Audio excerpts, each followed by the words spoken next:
Hi, I'm Ebon. And I'm William. And welcome to another episode of the Thick and Thin Podcast.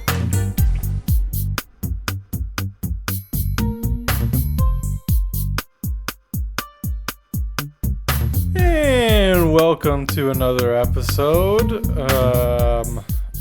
Boy, have we had a couple of weeks. It's been a lot. It has been. Last week, well, would it be last week? 2 weeks? I don't know. Almost 2 weeks ago was when I got sick. Right, we were both kind of feeling under the weather. Mm-hmm. We weren't sure if it was a sickness or if it was just allergies. And then it was like super humid and hot and weird, and we just kind of got messed up. Mm-hmm. So we forfeited. I was still like gross and blowing my nose every 3 seconds. Yeah. When we normally record, so. Yep. And on top of that, the morning that we usually record, I broke my foot. Yeah. I wish you could see his little setup here. We're both kind of low riding in the chair. So much effort to do this. He's got his leg up. Oh my God. I did an innocent morning stretch on Sunday and stood up and my ankle immediately began to hurt. And it was like, well, that's weird. Mm-hmm. You know? And I'm thinking like, oh, it's a cramp or like it's just pulled muscle. Something, yeah. And went to work the next day. By the grace of God, got sent home early, not by my own choosing. Mm-hmm. And then overnight Monday, it really started to hurt. Mm-hmm. It was like pain. And I feel like I'm pretty good with pain. I feel like I tolerate pretty well. Yeah, because I in general, whenever like something's off or with you and I'm like, you want to go get checked out at the doctor, you're like, nah, I'm fine. And at some point Monday night, early Tuesday morning, you're like, I think I need to go to the doctor. Yeah. Which told me, I was like, oh, this is bad. Yeah, it was big hurting. So I went to urgent care Tuesday morning. The doctor was like, it's probably a sprain. I'll give you till Friday off. Ordered x-rays just to be safe, which in hindsight was a good thing because turns out I have a broken bone in my foot somehow. It blows my mind. But yeah, and we're...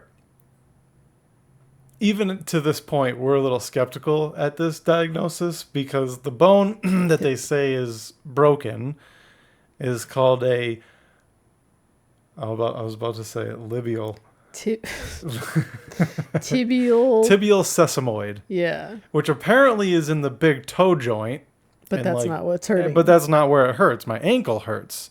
So I'm skeptical that that's actually the bone that's broken. Maybe it's just another metatarsal, and it's higher up, and it was late, and they were just trying to get it done or something. I don't know, like something just doesn't seem right. Yeah.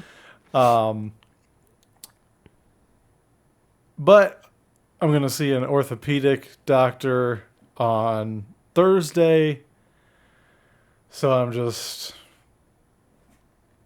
hanging out until then. Yeah. It's not been fun. Yeah. Can I tell you the worst part? What? Wiping my ass has been very difficult. Why? Because you don't realize how much you like lean forward to like... Oh, you shift your weight on that foot. Oh, yeah. Interesting. And I mean, I'm sure I do, like I just go forward on both and I'm like, you know... like a gargoyle. Oh my gosh. You know. So that's been difficult. I imagine getting up and down off the toilet is hard with your weight only on one leg, no? I mean, typically, if I'm in this bathroom, which is a lower toilet. right, but I can use the tub to help me okay. push up, along with my cane. I've been using a cane that Evan's mom had. Shout out to Evan's mom for that. That's been a lifesaver. Yeah. So yeah, no, the standing up isn't that bad. In the other bathroom, yeah, it's kind of a pain, but I grab the wall and like pull myself. Smash the damn walls. Yeah, going to the bathroom has not been fun, which is annoying because I like to poop. I've never heard anybody declare that they enjoy pooping. Man, people aren't honest. It's just a necessity. I mean, yeah, it feels good to go, but no one... Does anybody really like pooping? What is enjoyable about it? It's a relief. Sometimes you let out funny farts. It's always a plus. So it's just a vaudeville show in there when you are in the bathroom or what? Yeah. Sometimes with you too. Don't try to hide it. I'm not in here like, what kind of entertainment can I procure now? You got an ass of a trumpet player. Whatever. We're not talking about. I never said I enjoyed going poop. It's just a necessary evil to being healthy. Yeah, but I enjoy, this is going to sound weird, I enjoy listening to you poop. Oh my God. Okay. That's not weird at all. Because the farts are funny. Farts are funny. What do you want from me? Farts are not funny. Some farts are funny. Farts are funny. Remember my fart I had the other night?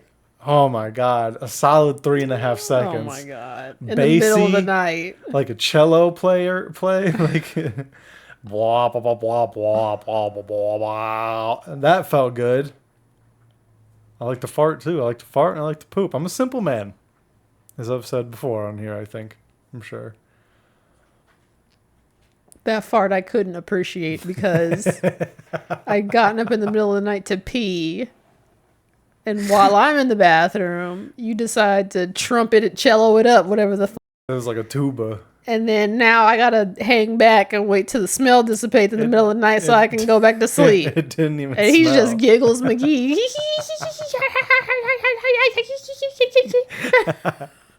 I did laugh for like 3 or 4 minutes. Yeah, you did. I couldn't fall back asleep because I was laughing. Oh my God. It's so funny. It was a good one. It was a good one. This was him at the wee hours of the night the other night. I'm delusional with pain. That's what it is. I'm losing it, man. No, I've been okay because I've developed a sort of routine in a sense. Or like in the morning I read, which we finished our book, by the way. I'll read, I'll watch some TV, and then I'll play some video games. And it's like, I kind of been like waffling, I think that's the right word, waffling with my emotions, because it's like, on one hand, it's like, oh, cool, like for the most of the day, I just get to chill and like play video games and do what I want, you know? And then the other half of me is like guilt-ridden. Because I have to have you do so much for me, and I'm missing work and all the other things that are over here. So it's a strange it's a bittersweet feeling. Yeah, there's a dichotomy of emotions for me, because I like my downtime, but at the same time I know I can't just f off all the time. Yeah. So I will say that from my experience with your injury, I didn't realize just how much you do around the house until I have to do it all. And this is all a ploy to make you appreciate me more. Not that I didn't appreciate you before, but it's like, oh, now I got to make the coffee. Oh, it's like Undercover Boss. I got to do all the dog let outs. Oh, I got to do the dishes. I got to do Even though you would have done that for years before I moved but see, I got used to like sharing duties, and it's like, oh, for sure. Now it's like, oh, no, I gotta do it all again. But it's also like, you have to also like fill up my water, get me an ice pack, make my coffee. I mean, you don't have to, but you do. Yeah.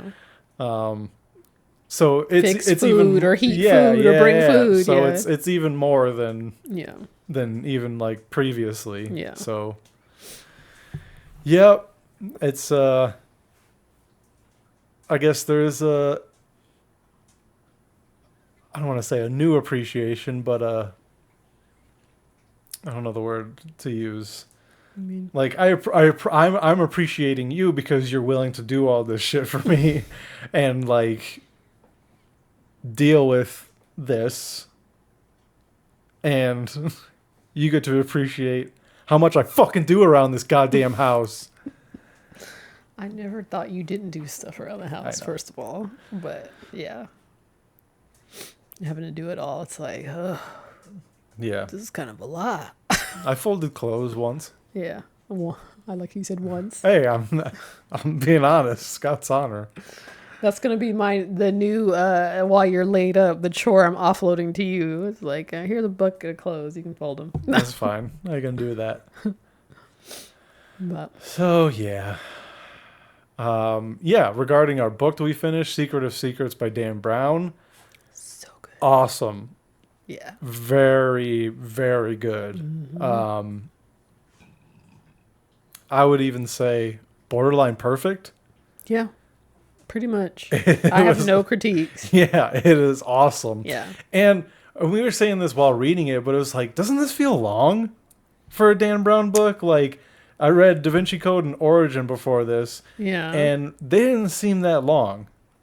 This might have been a page for page. It might have been a little long, or I don't know. Maybe not page for page. Maybe just so much subject matter and so much happened that it felt longer.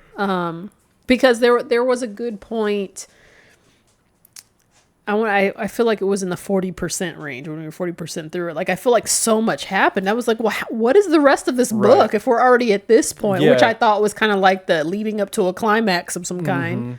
And you like get to a point and you're like, this should be the end. Yeah. Yeah, exactly. And you're like halfway through. It's like, how is this not the end of the book? Even when we hit the 90s, it felt very like, okay, resolution. And I was like, what is the rest of this book right now? It did And yet kinda still, it's like still more. Yeah, and like you get this feeling of like, wrap it up before you mess it up, dude. Yeah.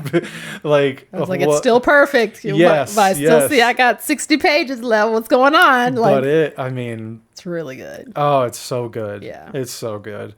And we discovered that Netflix is planning to make a series out of it, which is the smart move. This should not be a movie. Yeah, It's for way sure. too It's much. way too much. It's way it too needs much. to be adequately paced with the suspense and appreciated and Yeah. developed and yeah. I think Origin should be made into a movie. I mean, honestly, I think all of his movies, Oh, all of his books can be made into a They movie. definitely could, Yeah, but yeah. Origin was that book knocked my socks off. It really did with like the information and I thought, I don't want to say too much, but there's like in the beginning you're supposed to find out this thing. Beginning of what? What are we talking Origin. about? Okay. And I guess Secret of Secrets even is kind of the same. You're supposed to find out what this person has discovered. And then something happens to where you're like, oh shit, we might not ever like the book might end with like, we don't know. We don't know what he wrote. And Yeah. that's what I thought he was going to do. And I'm so glad it didn't turn out that way. Like he had some ideas that are like, I don't know how he comes up with it, man. Yeah. It's in depth because I feel like a lot of authors would leave it mysterious on purpose, where he's like, no, I'll tell you. Yeah. I'll tell you what this crazy discovery is supposed to be, and it's never far fetched. No, it's his stuff is very well researched, and I mean, obviously he's formulating a story behind these facts, but the wider implications of his narratives, it's like, yo, like this is for real. yeah. That's how I felt about Origin. I was like, yo, this is like extremely poignant, and that came out 9 years ago, I think. It was like 2014. Sounds about right. That was like, damn, dude, like you're genuinely ahead of your time in this. Which you don't really say now. Like you don't read stuff and go, this person's ahead of their time. Yep. He was ahead of his time in that for book. Sure. Maybe even this new one, we might find in 10 years he was well ahead of his time. True. I feel like I thought that about Digital Fortress too. But that's not a Langdon book though, right? No. But see, I don't know why. I'm just like, nah, just give me the Langdon stuff. This one is about like cyber... security? Or just cyberness? It's been a long time since I read it. But I read it like a few years after it had come out. And it was like, yo, how did you know this then? Like, yeah. Right. What was I going to say? Oh, he's... I don't know. He's written fewer than 10 books at this point. And it's like, I almost want to be like, can't you give us more faster? But then it's like, the beauty and the perfection of a Dan Brown book is that he took his time and researched. And you don't want it to be rushed. Yeah, there's no tomfoolery. Yeah. Like, how you make that leap? It's like, it's all like backed up. It's plausible. It's logical. Yes. Like, they're just so great. And after reading a few of his books now, like, you learn with him that like, oh, this isn't bullshit. Yeah. Like this is real shit that he's talking about. And again, like he does kind of like come to his own conclusion, I think, in a way. But it's like, man, you must be a borderline rocket scientist to like be able, I don't know. Or just have the time and wherewithal and resources to travel to these places and do these deep dives and meet with people that explain it. Like, yeah, that part. Yeah, he definitely has to like interview just so many people and ask questions and like know which questions to ask, and on top of that, understand it. You know, be able to regurgitate it. Yeah, I feel like if you were to talk with Dan Brown, you'd be like, this dude's way too smart for me. You know, like, have you ever met someone like that where you're like, you're so far above me, dude. Like, but it's like, I follow him on Facebook. I mean, he doesn't post all that much, but he seems like, as far as his life, he seems like such a regular guy. He has like a yellow lab and just does like a homey, normal stuff. He doesn't seem like this, egghead on this whole other level. He seems like a regular guy. That's upsetting. I mean, to me, it's heartening because it's like, oh, real people out here be having deep thoughts and shit. Yeah, but at the same time, it's like,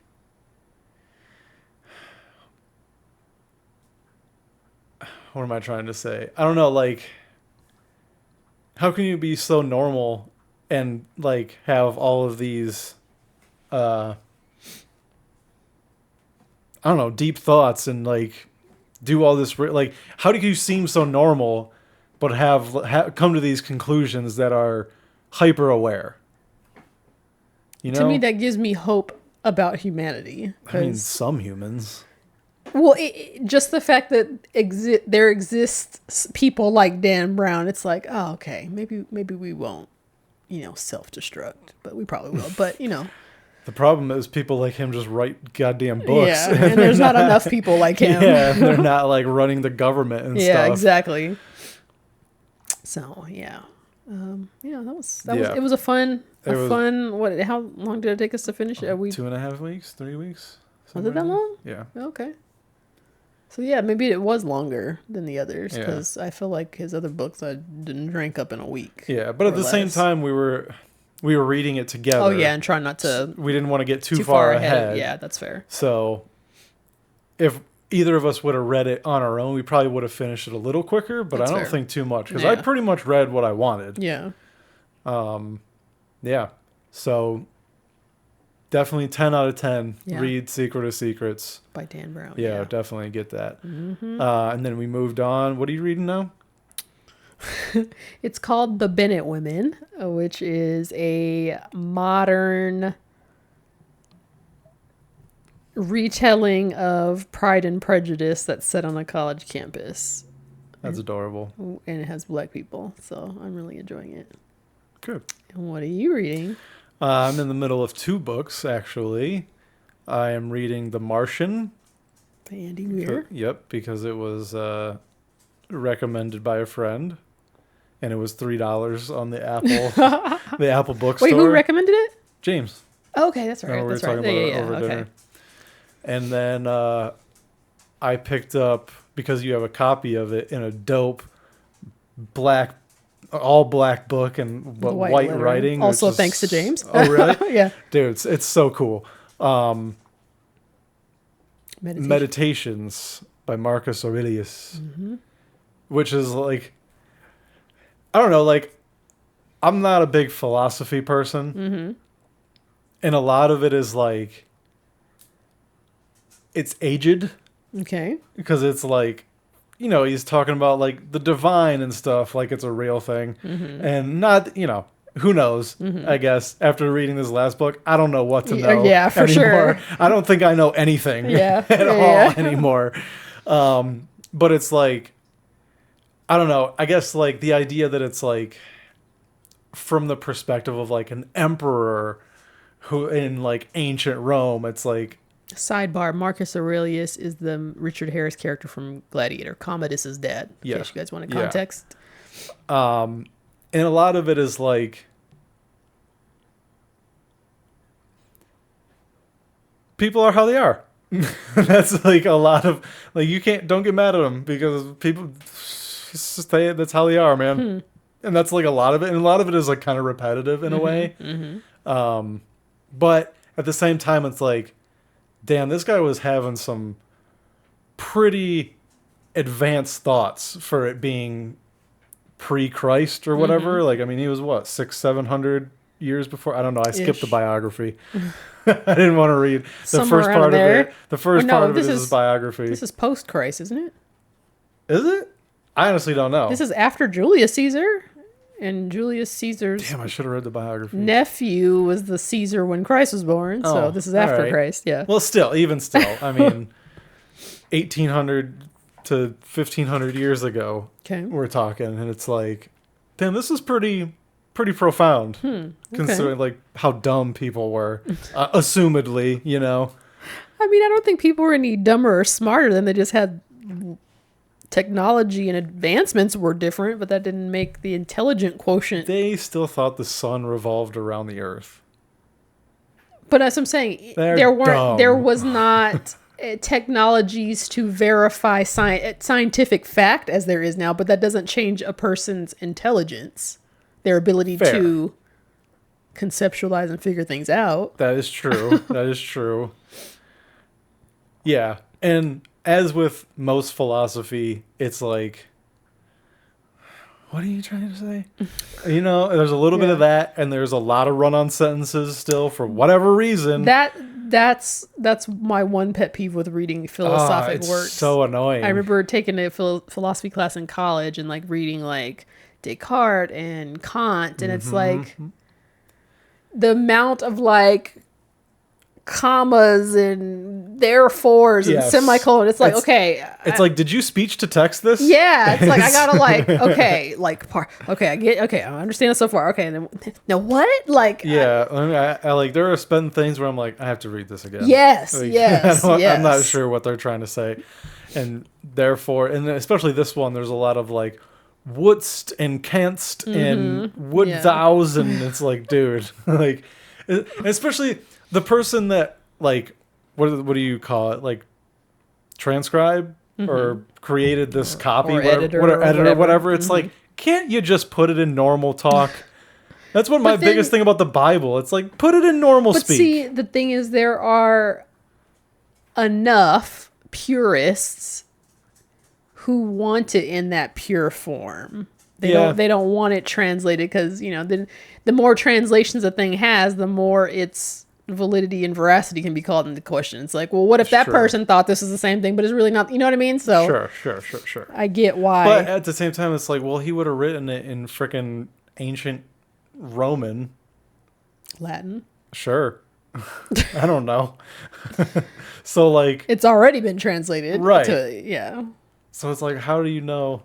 But I'm guessing what you're reading is probably the oldest translation to English. If that makes sense. Yeah. Like by some like Voltaire, you know. Ooh, name dropping. Chaucer guy kind of guy or something. I don't know. Yeah.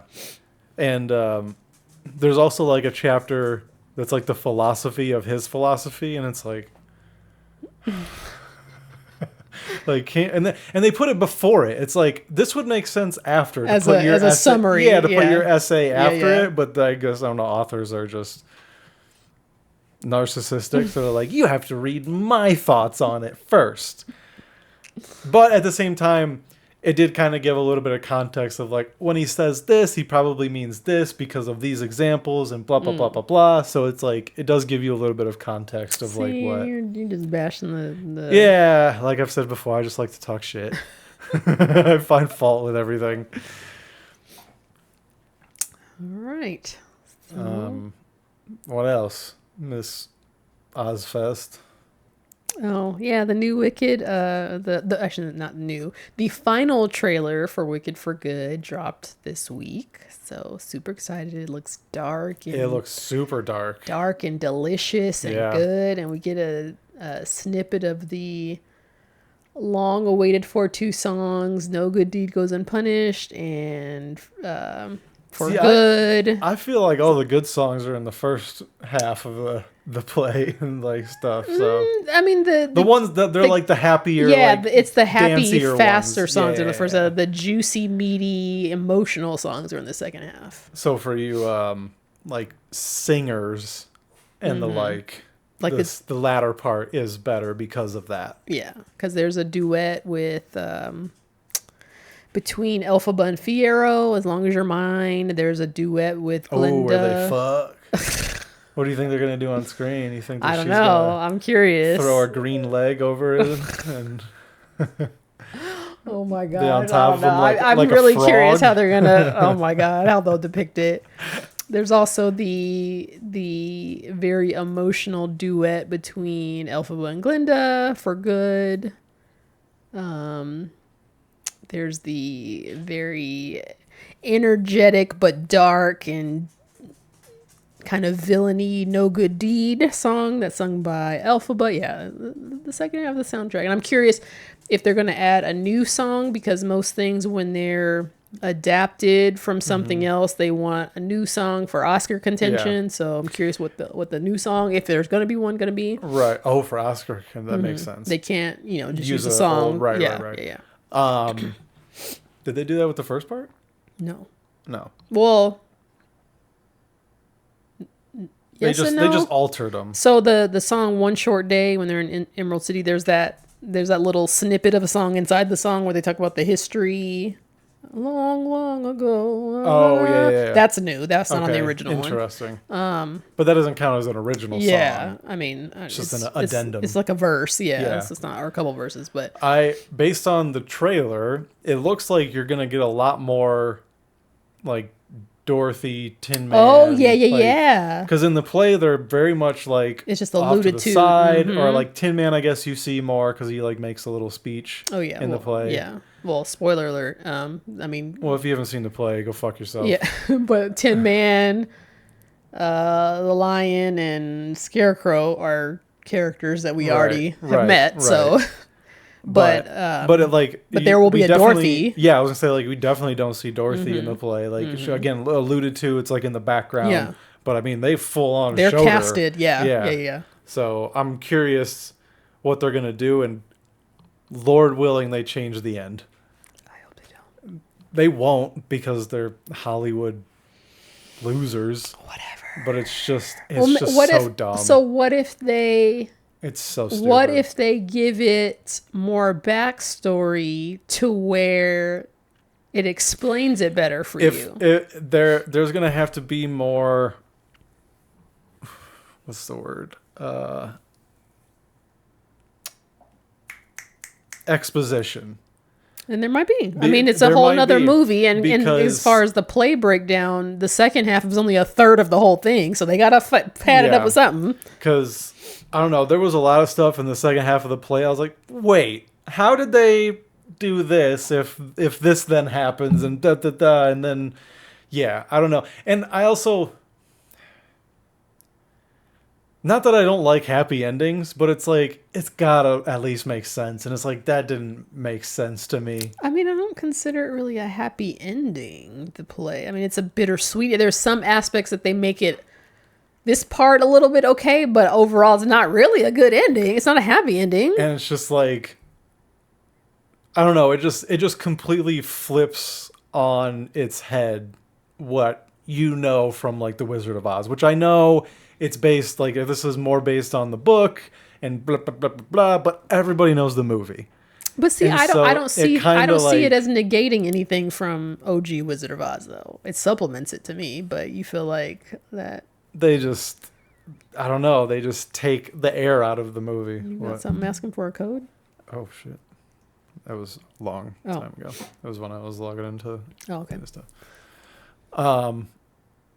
Yeah, it almost like takes the air out of it of like, oh, like the ending of Wizard of Oz means nothing now. Well, sure it does. Not really. You mean as far as Dorothy being back home? No, not that part. Well, what ending are you talking about? The witch dying. Again, this Wicked doesn't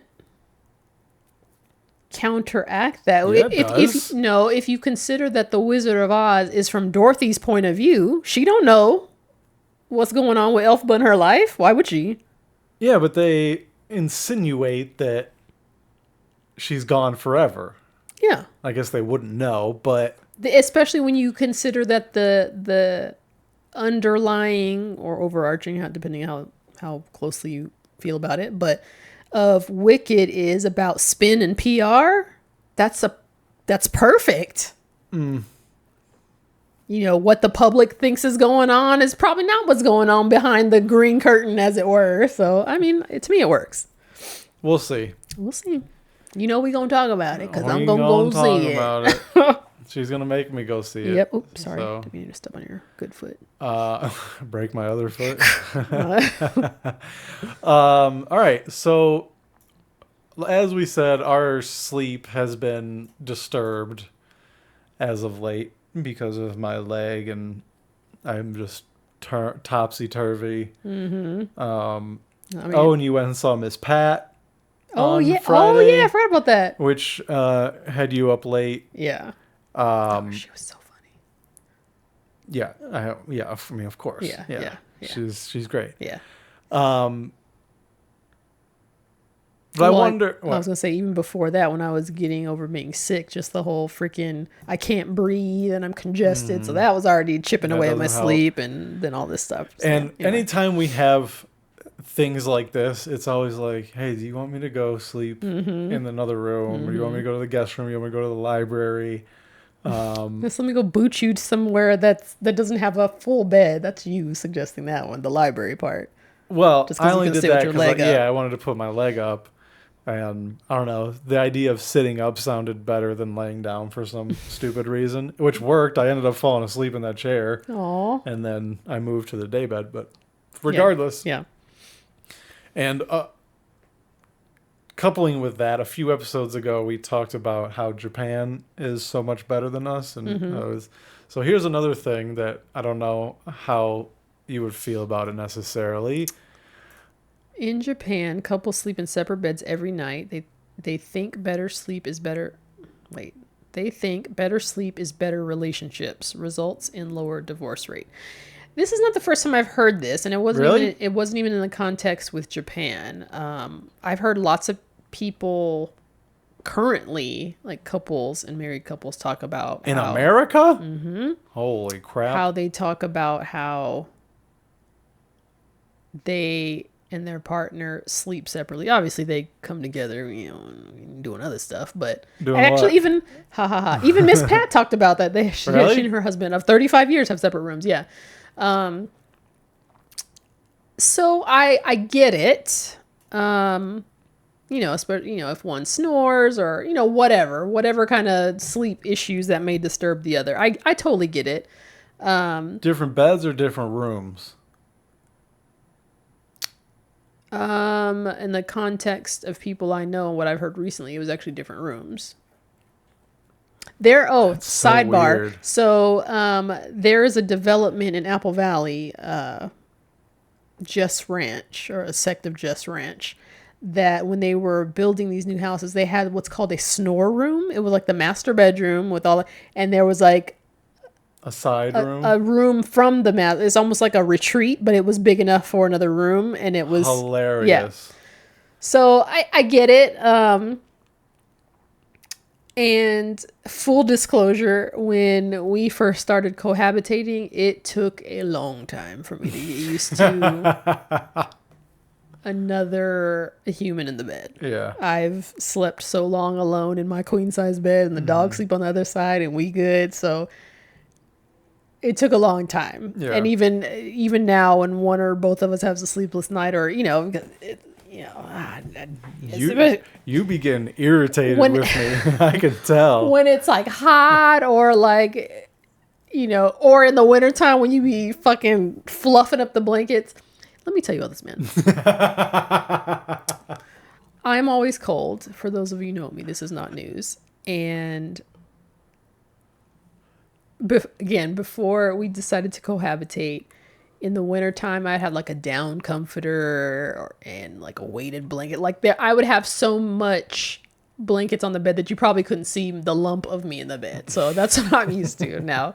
He's Mr. Michigan, thinks 60 degrees is comfortable. So in the wintertime, I've compromised in so far as like, I can't do the down comforter, but he's body heat. So, he keeps me warm. I can snuggle or whatever. But then I start sweating. So just when I start getting warm and comfortable, then he starts sweating. So then so he'll retract his body heat. So then the cold air hits, and I'm like, ah. He also likes to change positions a lot, and when he does, unlike me, like you're gonna say most people, I can like roll over in the bed without like fluffing up the blanket. He might as well just be like, and all that cold winter air gets up, and I'm like, ah. So he makes fun of me because with the comforter, I'll put my arm down, cinches it, to keep him from lifting up the comforter. And let all that cold air in. So in situations like that, I do get this. Not that I don't love you, and not that I don't enjoy your company, but there are times I'm like, yeah, I know, I can tell. You let all the cold air in.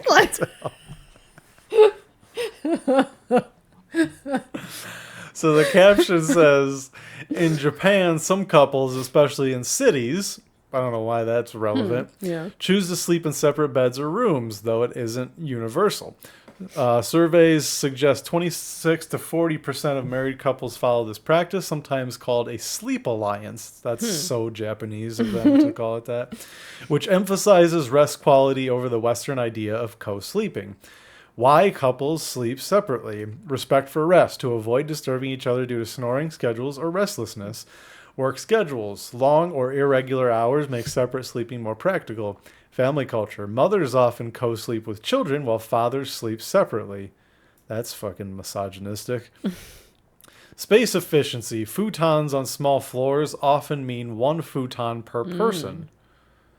Interesting.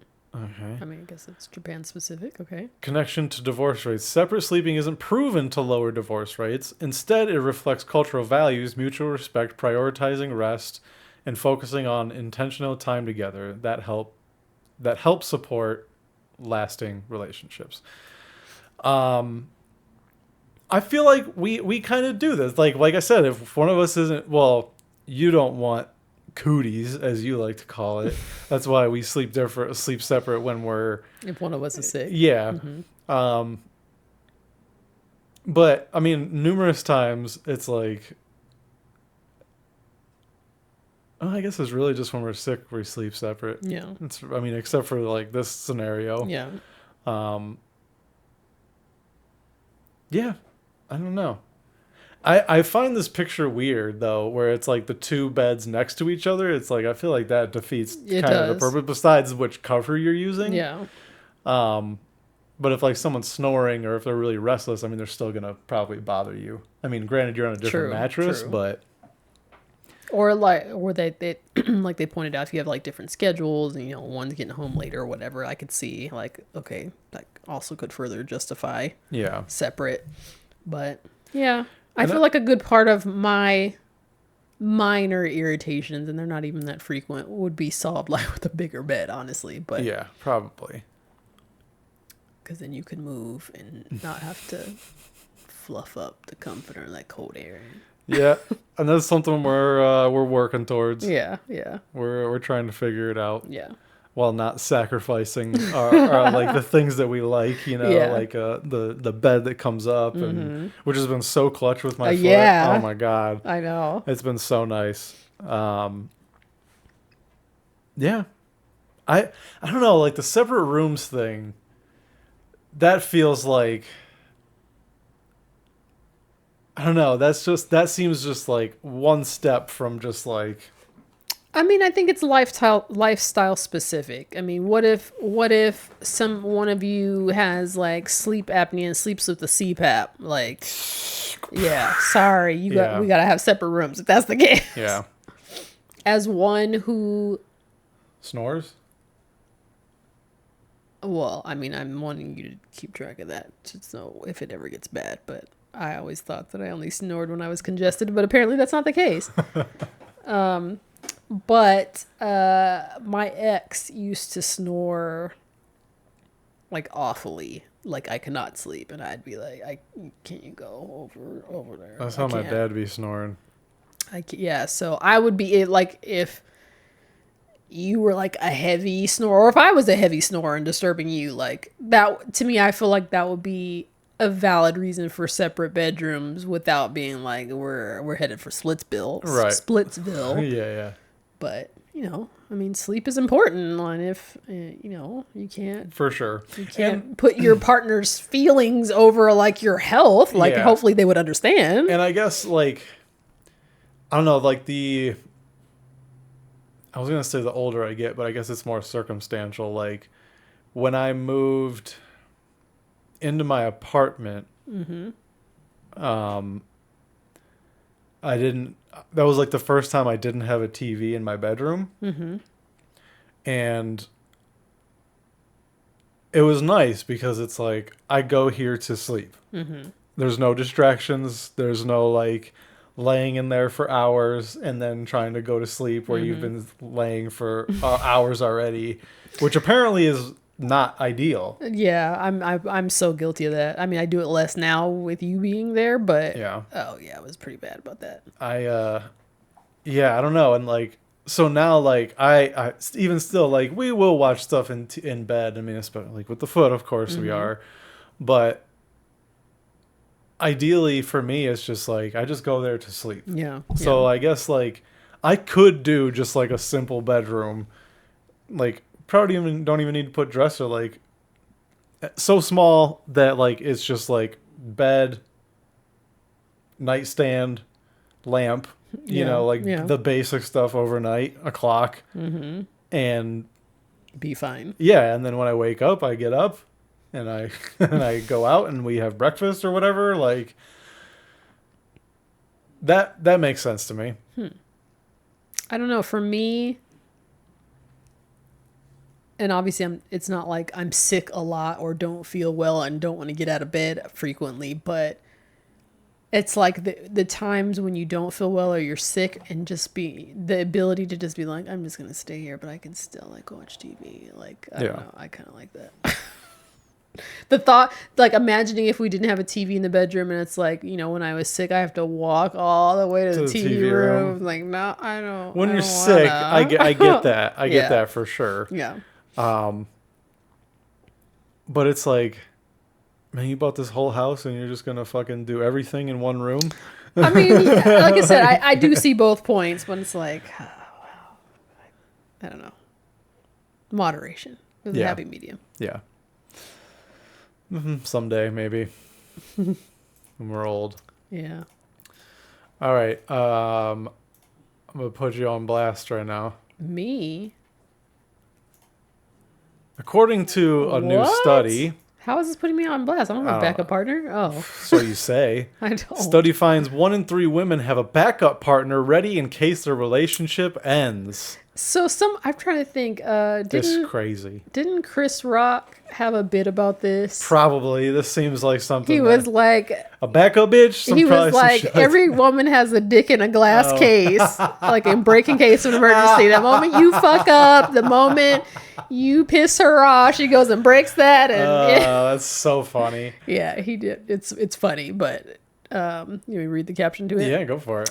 Okay, so it says a recent UK study has revealed that nearly 1/3 of women admit to having a backup guy, a person they turn to if their relationship were to fail. A potential successor is often an ex-partner, a close friend, or even a coworker who's shown romantic interest. Oh, this is boiling my blood. Many of those surveyed admitted they maintained contact with this person while still in a relationship, often under the guise of friendship. That's crazy. Psychologists suggest their behavior may stem from a desire for emotional security, lingering attachments, or subconscious self-preservation instincts. While some view it as pragmatic, others see it as ethically questionable, sparking a broader conversation about loyalty, attachment, and modern relationships. Is it just women, though, or is this just everybody? Because I feel like dudes wish they had a backup chick. I feel like dudes probably have. Some of them definitely do. That's why I mean they have side a chick chicks, in a glass. Right? Yeah, like that's a thing. But I don't think it's a third. And also, we couldn't necessarily just message them and be like, "Hey, we broke up. Do you want?" You know what I'm saying? Like a girl could very easily hit up a guy and be like, "You want to get this?" And they'd be like, "Oh yeah." I feel like, to me, this particular study / blurb is suspect because I feel like it's weird that somebody would admit that. Well, I mean, if it's anonymous. Still, I don't know. That's weird to me. I don't know. A backup partner, not just like a fuck buddy, but a full-on relationship partner. That's what it says. That's weird to me. Yeah, I agree. If I hear anything about friendships in your fucking office. Gosh, here we go. No, I've never been so secure in a relationship before. You should be. I just think it's funny, because I mean that whole like work husband, work wife thing is like so like common, and you know it's episodes of sitcoms have been made around it, like time and time again. Every time I've heard it referenced in like you said, a show or a TV show, or even I don't think I know anybody personally that's referred to somebody as their work husband or work wife, but in the context that I've heard it used, it's just more like a confidant. We support each other as coworkers. I help them out if they need help, or you know, they let me vent about this other chick I can't stand. I never read any like potential whatever into it. But to use the words wife or husband has connotation. I mean, I guess that's fair.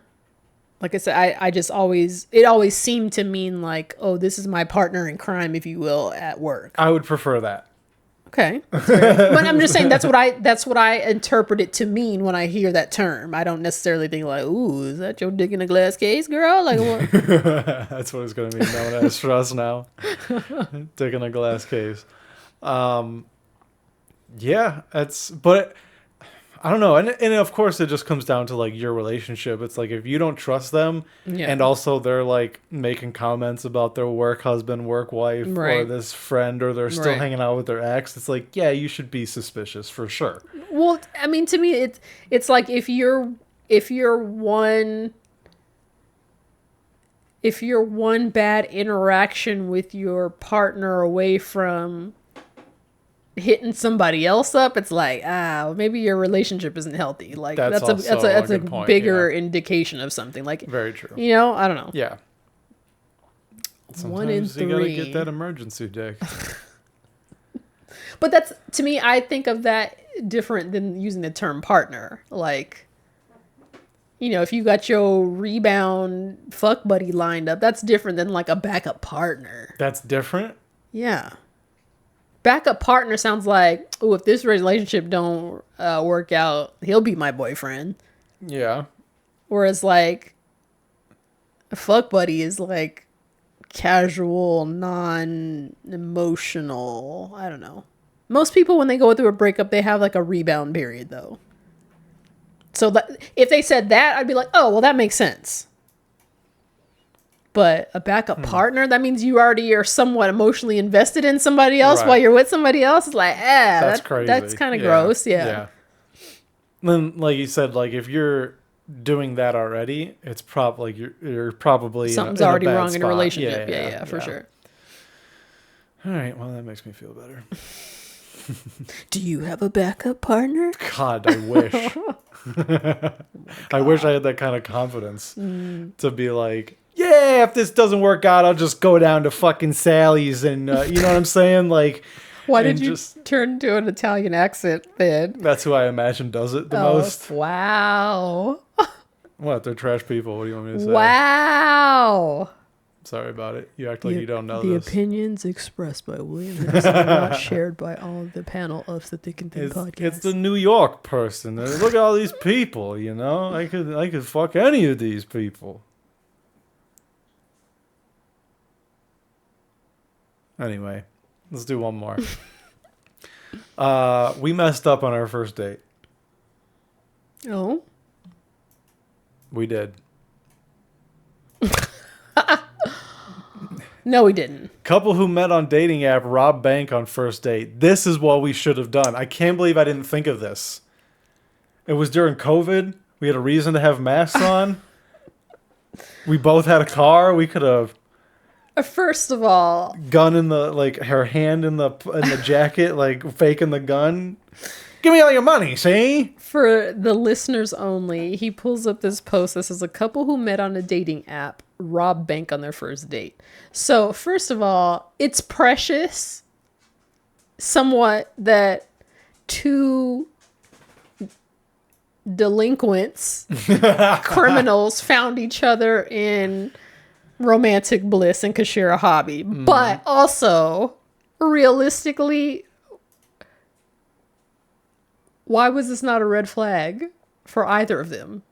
Even if they were inclined to do it, I just feel like is this a sting? Like are you trying to catch me up? Like who? Yeah. Why would you trust this on a first date? I want to know like how it went down. Of like they met up and they're like both of them were like, so what? Like what have you always wanted to do? Who showed their hand first? Yeah, like what have you always wanted to do that you never got to do? And they're like, I've always wanted to rob a bank. You're like. No shit, me too. And they were just like just in sync from the get go. It's just like love at first bank robbery. That's like the I name said, of the title. That's the title of the episode. Okay, love at first bank robbery. Okay, but again, like how did one of them not get suspicious like they're getting punked? Like is this, I don't know, it's just like how did they arrive at that level of trust so fast? It'd be like going on a first date and someone being like, do you know how to get cocaine? Like you're a cop. Exactly. Like how surely this wasn't on their profile. Looking to rob a bank. Yeah, it's like looking for looking for my literal partner in crime. Maybe somebody put it and thought it was a joke, but then somebody was like, "Hey, are you down?" And it's like, "Wait, what?" Like I don't know. Man. I would maybe this. Let's read this. Maybe that's No, I don't know if I want to read it. I like us conjecturing about it better because it's probably going to be a completely reasonable thing. I gotta know. I don't know. Reasonable. You robbed a bank. What do you mean? And also, who's robbing banks in 2025? I know. I've always said, hey, if I was like in the 1940s, that's what I would do. Because it's you can get away with it. Every fart, breath, and blink is caught on a camera the moment you enter a bank. Yeah. But if you're like Bonnie and Clyde... back then, I get it. The only reason they got caught is because they couldn't stop. They were just addicted. But it's like, in this day and age, like, how? How dumb are you? Yeah. Like, even in Set It Off, a movie from the 90s, they couldn't do it. Yeah. And they had masks. Right. And they got away with the first couple. But like you said, they got greedy. But it's like, who is trying to rob a bank in 2025? I know. Okay. It says, Most first dates end with coffee, small talk, maybe even a kiss. Not ours. But for Christopher Castillo, 33, his 2016 date ended with handcuffs. 2016 still. There's still cameras. Yeah, I mean, anything post 2001. Yeah. He matched with a woman on a dating app, asked her to pick him up, and instead of dinner, directed her straight to a Massachusetts bank. Hey, can you swing by the bank? I gotta get some. She got okey doked. I gotta get some cash for our for our date.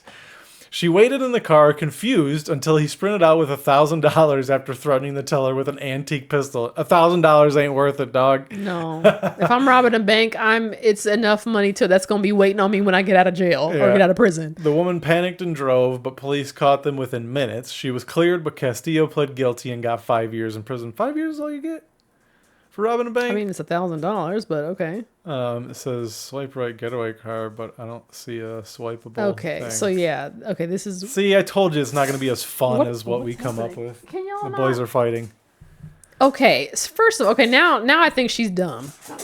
Because, first of all, if we pull up to a bank and your ass comes running out, like running for your life, I'm hitting the gas. You on your own. What if somebody else was trying to rob the bank while I was in there and I was like, I just escaped? No. There's no way he looked innocent. And was anybody else running out? Probably not. No. You ain't getting in my car if you run out of a bank by yourself. Look at that hair. That's trustworthy hair. No, she's dumb. No. She's just desperate for the way love. I would have hit that gas and dialed 911 while I'm cruising at 80 down 7th Street, no. Because what you're not finna do is compromise for my freedom. No. No. This broad's dumb. Notice they didn't even name her, even though her picture's here, but no, absolutely not.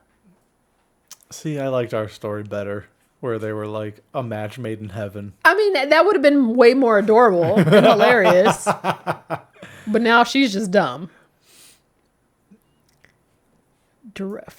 I mean, first of all, asked her to pick him up, like, really? Red flag number one. Like, how many does it take, right?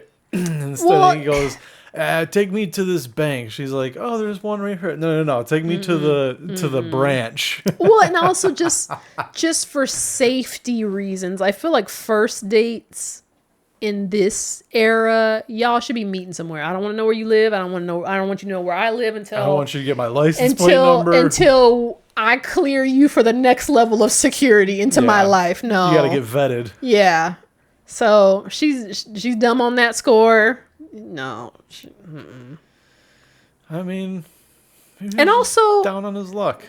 And also, whenever they got the fact that she let him in the car and drove, I'm whooping your ass.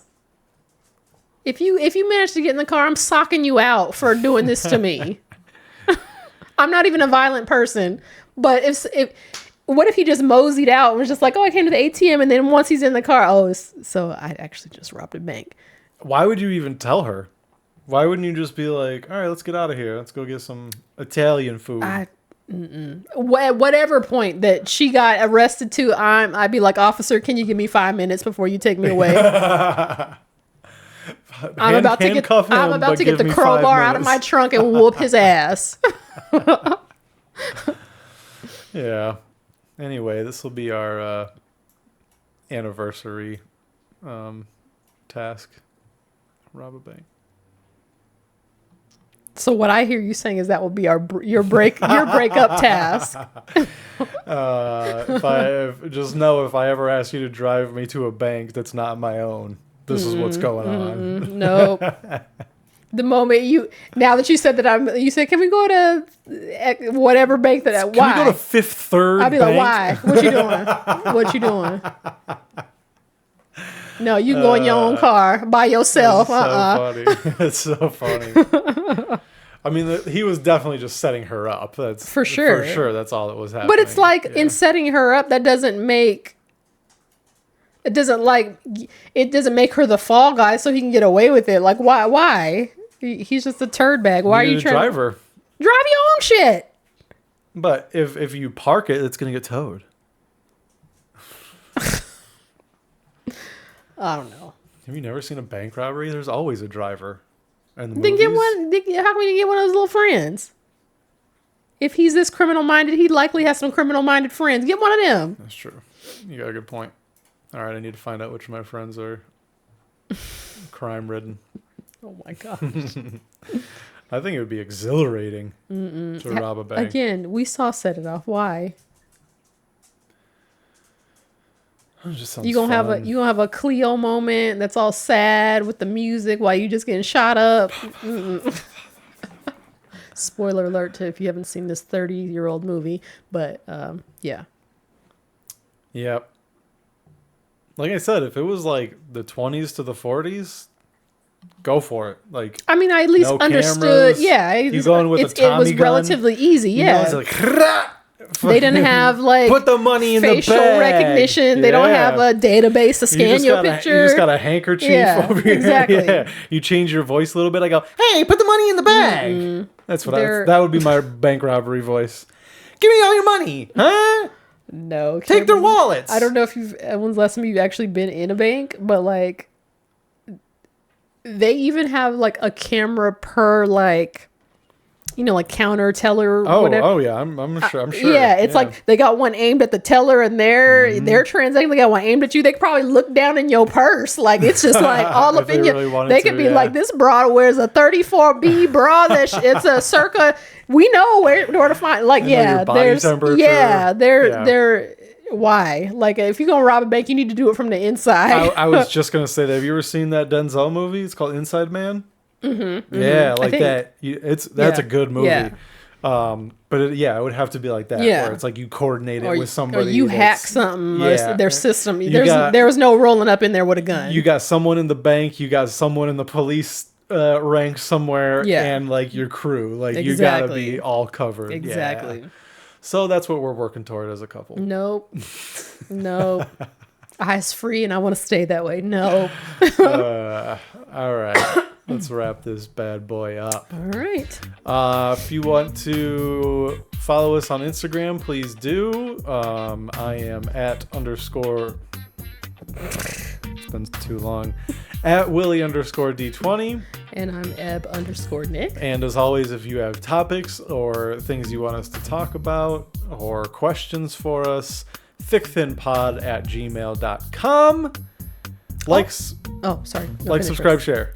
I was gonna say also, you watchers out there, send us some like controversial movie recommendations. We really had fun with 500 Days of Summer, so if you got some hot take kind of movies, hit us up.